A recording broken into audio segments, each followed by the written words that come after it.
Mir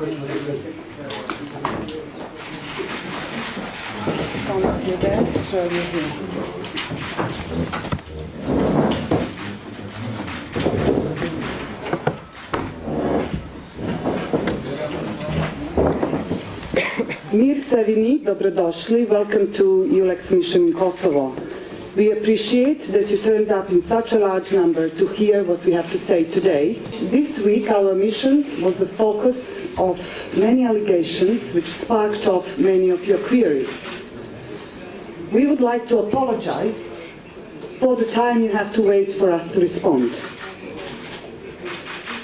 This is a large international organization and sometimes it takes time before we are able to talk to you and we want to make sure that you are absolutely assured that we will, as we did and in the future, try to answer all your queries the best we can and in line not to jeopardize any judicial proceedings. With us today is the head of EULEX mission in Kosovo, Ambassador Gabriele Neuci, newly arrived, only 2 weeks in Kosovo. Tom Gnocchi, who is a senior head of political section at the EU office in Kosovo, and the deputy head of EULEX mission in Kosovo, Joel Vasteres. And now I would like to give floor to Mr. Gnocchi. Here you are. Thank you, Dragana. Good afternoon. As acting head of the EU office in Kosovo, and as the High Representative spokesperson stated yesterday, we reiterate the EU office's full support to the newly appointed head of mission of EULEX and his dedicated team of professionals. We are confident that together we will continue to successfully implement the mission's mandate and assist Kosovo authorities in the consolidation of a sustainable and accountable rule of law sector in Kosovo, free from political interference from whatever quarter. Notwithstanding the ongoing investigation, the presumption of innocence constitutes a cornerstone of any rule of law system and a guarantee that must be applied to every citizen without discrimination. I would now like to hand over to the head of mission of EULEX, Gabriele Neuci. Thank you.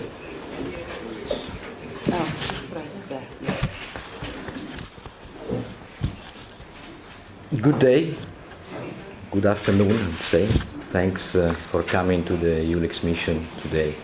I'm glad to see you so present and so many. I will tell you the truth, I couldn't expect so many people to be interested in what we do, but I'm really glad you're here. Since 2013, EULEX and Kosovo judicial authorities have been pursuing a joint investigation into these allegations.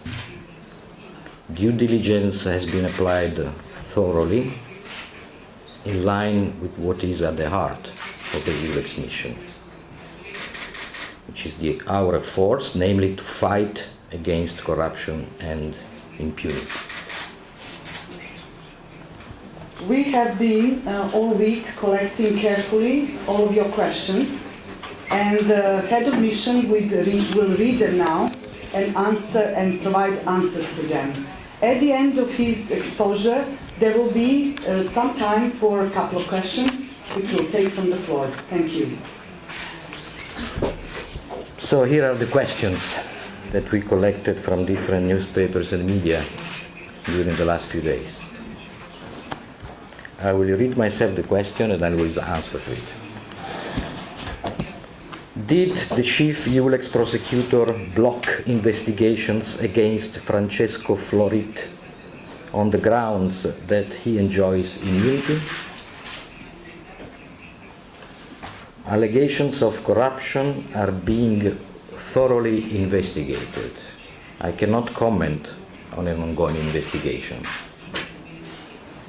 I reiterate that I have full confidence in the integrity and professionalism of my staff. The allegations put forward by Mrs. Bamier have been reviewed in full since 2013. These allegations contain, as you know, several names. As this is a criminal investigation, I do not want to dwell on which stage of proceedings each strand of the investigation is at. Hence, I would ask you not to seek further answers on the specifics. I would like, however, to confirm the seriousness with which this matter is being taken forward, that the EU has agreed to partially lift the immunity of one person in order to allow for the investigation to progress. A partial lifting of immunity is a technical step in the judicial proceedings, which does not prejudge the final outcome of the proceedings. As I mentioned earlier, the presumption of innocence stands. It, however, signals our determination to take these allegations forward. This lifting of immunity took place before the publication of these articles and was initiated months ago. As this is a criminal investigation, I do not wish to enter the details of the lifting of the immunity. This should allow the investigation to further proceed, and this should allow any suspected persons to be officially heard. Again, the allegations were known to the mission. The mission acted upon them and assigned the prosecutor and police investigators to work jointly with the Kosovo counterparts. The process started in 2013. As for any such investigation, one wishes the matter to come to a closure more rapidly. But anywhere in the world, these investigations take time. The point is, they were not ignored. Second question.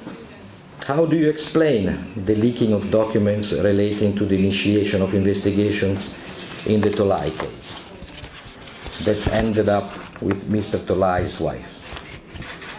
I'm sorry, I'm looking at the page all the time. I would like to look towards you more often, but I want to be very precise and I want to read what I have to read. The Tolai case has delivered a verdict in the first instance. It is currently in appeal. It is for the court to decide, if necessary, any investigations into this matter, not to me. Other question. Are Florit and Novotna involved in corruption? Allegations of corruption are being thoroughly investigated. I cannot comment on an ongoing investigation. I reiterate that I have full confidence in the integrity and professionalism of my staff. Next question. Is EULEX investigating other prosecutors, including Maurizio Salustro? I have to repeat. Allegations of corruption are being thoroughly investigated. I cannot comment on an ongoing investigation. I reiterate that I have full confidence in the integrity and professionalism of my staff. Next question. Is it true that Maria Bamier has been suspended? In accordance with my authority under the mission's code of conduct, which is binding on me, I suspended Mrs. Bamier on full pay and with full entitlements. It is a precautionary measure.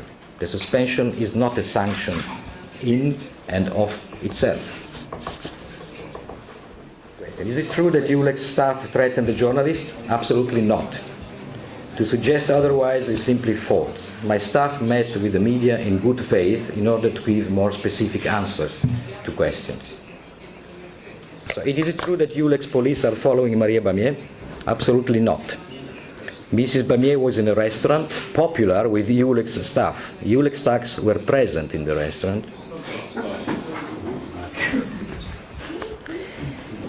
in a private capacity, having lunch. They sat in one section, while Mrs. Bamier sat by herself in another section. One EULEX staff member greeted her.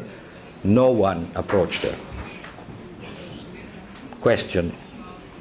Is it true that EULEX is prosecuting a case against a journalist that broke the story?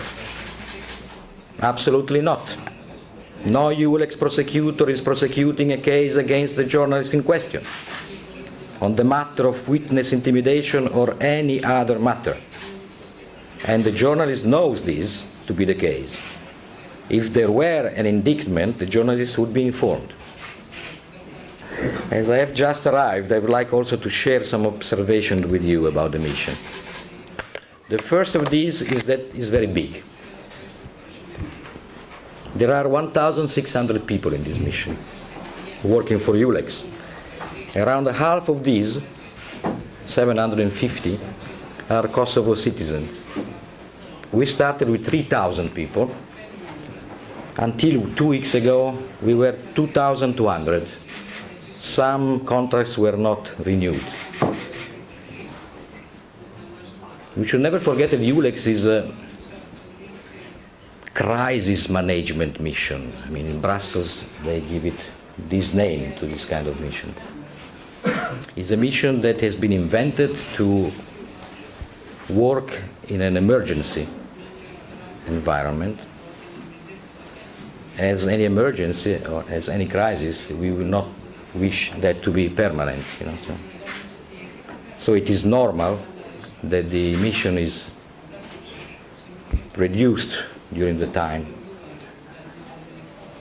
That's why we are now 1,600 and we started with 3,000. The staff are working hard. They have a goal to assist Kosovo people to make a better life for their children, and are dedicated to implementing it, day after day, week after week. I cannot recall any organization of its size that does not have to deal regularly with human resources issues. If you want to know, and I was asking for these numbers in the last few days because I also was curious to know it, there have been almost 500 internal investigations since the mission began. 500. About 100 every year. That means 2 investigations every week. We are not amused to read and see these investigations and allegations, but this is normal. We have rules and we stick to them. We manage our internal affairs according to the rules, and we are extremely strict. Personally, myself, I have a zero tolerance. And we take allegations very seriously, all allegations. But I would like to tell you also something else. What I see in the mission after a few days is that it is working well. I feel surrounded by skilled and dedicated professionals, both local and international, and in a wide range of areas. We have around 42 judges, 22 prosecutors, 450 police, 30 human resource managers, 20 administrators and accountants, drivers, mechanics, transport officers, trainers, media monitors, reporting officers, analysts, 50 legal officers, to name but a few. And of course, one head of mission, which is me. They work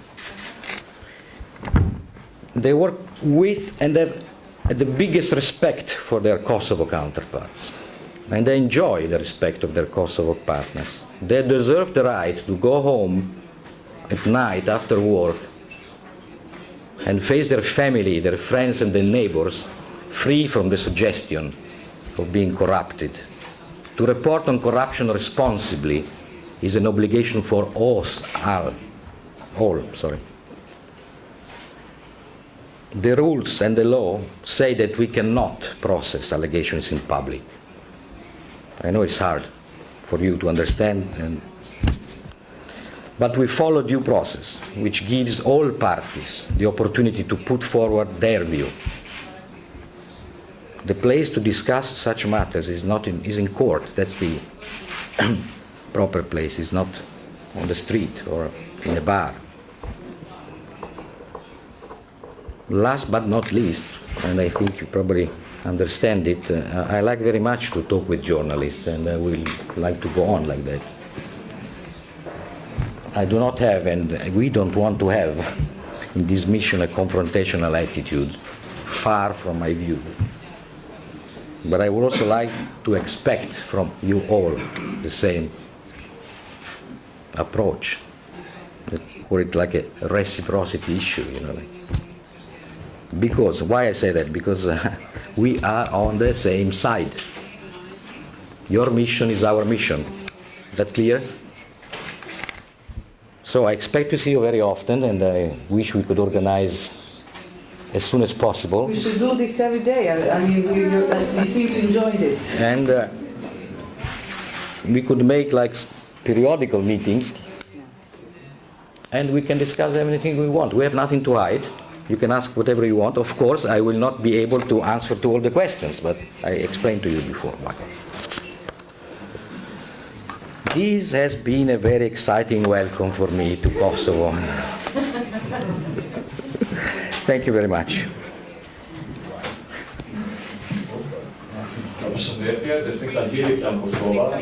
Hold on. Again. My first question is, after all this happens, these allegations, should people of Kosovo have kind of trust in your mission? And as Dragan said, but we have to ask you again, the former mayor of Kačanik, Mr. Jagir Žarku, who is a fugitive for many years in Sweden, he said that the prosecutor Maria Banja has asked him to drop out the charges. He has to give her 300,000 euros. He wrote this to the Kosovo media. To investigate Mrs. Banja, are you going to cooperate with Mr. Žarku, who is in Sweden? This is new to us. Every day we read something new and very interesting. Must tell you the truth. We read this piece of news like half an hour, 1 hour ago. Louder, please, because louder, please. I said we read the news a couple of hours ago. So actually, it's the first information of this kind that we received. And as any other information coming from the press, coming from private citizens, coming from internal sources, coming from emails, letters, we process everything, and I imagine there will be somebody reading it and doing. But I cannot tell you anything now. I don't have any assessment about the source, the why it was published, who is the person doing it. I told you I just arrived, and you told me now who this person is, but I'm not an expert of the past. Thanks a lot. Thank you. Or gentleman over there. You start investigation on some of your people, which includes judges, prosecutors, because you had something last night. You start investigations. Is the mission credible anymore?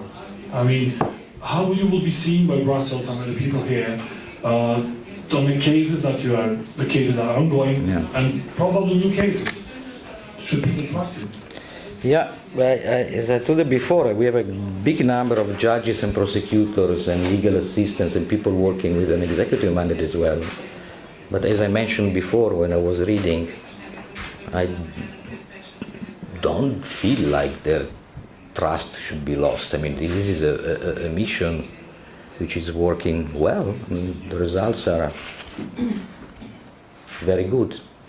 And if you have a community of 3,000 people, now reduced to 1,600, there are incidents in our life, and the important thing is that you know that everything that happens here we know. And if we have allegations of something wrong going on, we are active. We don't just sit and wait and look. We just do react. And we have done it in the past, we are doing it now, and we will do that in the future as well. So I think we deserve the trust. I hope nobody is going to lose it, because it would be out of any reasonable ground. You know. Thanks, Valerie Hopkins from BIL. According to information that we have in BIL, the amended indictment in the Tola case was filed in July of 2012. And I believe that around that time, if not before, Ms. Mamier filed a memo alleging this corruption and then filed a formal grievance saying that nobody listened to her. And as far as a document that I've seen, the first action taken by the mission in this regard to investigate this came after intelligence informants came to the mission, and something was opened in May 2013. So I'm just wondering if there was some indication or some allegation already in 2012, why did it take so long if the mission is committed and has opened 500 internal investigations? Thank you very much. I think I already answered to this question. Let me see. Because I don't really know exactly the exact details of criminal proceedings that are taking place, but I know for sure what I read to you, the Tolai case is still in court. So it will be extremely unprofessional for a person in this job like mine to comment or make any